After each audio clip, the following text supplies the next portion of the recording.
কিন্তু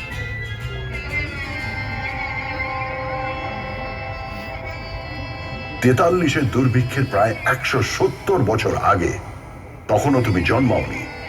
যখন 76-এর মন্বন্তর এসেছিল, সেও তো মানুষেরই তৈরি দুর্ভিক্ষ, ব্রিটিশদের তৈরি দুর্ভিক্ষ।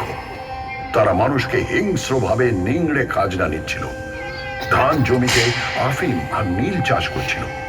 তখনও পড়ে পড়ে আমার বুকে মরেছে লাখ লাখ অসহায় মানুষ। কি করব, চুপচাপ চেয়ে থেকেছি। তখন যদি একটা আইপিটিএ থাকতো। তোমার ইতিহাস তো জেগে থাকার ইতিহাস, ঘুমিয়ে থাকারও ইতিহাস।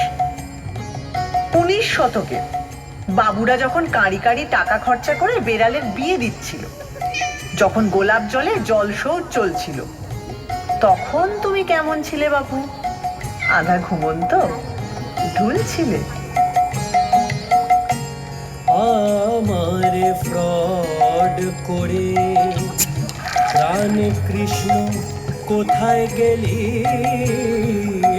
আমারে ফ্রড করে প্রাণ কৃষ্ণ কোথায় গেলি?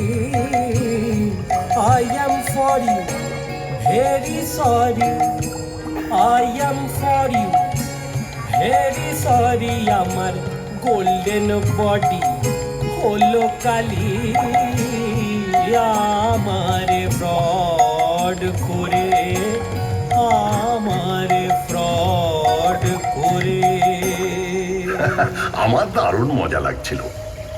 যে চপচপে তেল মেখে 4 ঘোড়ার গাড়ি চড়ে চান করতে যায়, তার একটা বেপরোয়া গ্ল্যামার আছে, এটা মানবে তো? আর দেখো, বাবুদের ওই বাড়াবাড়ি না থাকলে বাইজি নাচের সমজদারিও থাকতো না। তাদের টাকায় ঢালাও স্কুল কলেজের পত্তনও হতো না। আর আমার সবচেয়ে আলো ভর্তি পার্বণ দুর্গাপুজোটাই হতো না। দুর্গাপুজোটাই হতো না? ওমা, কেন?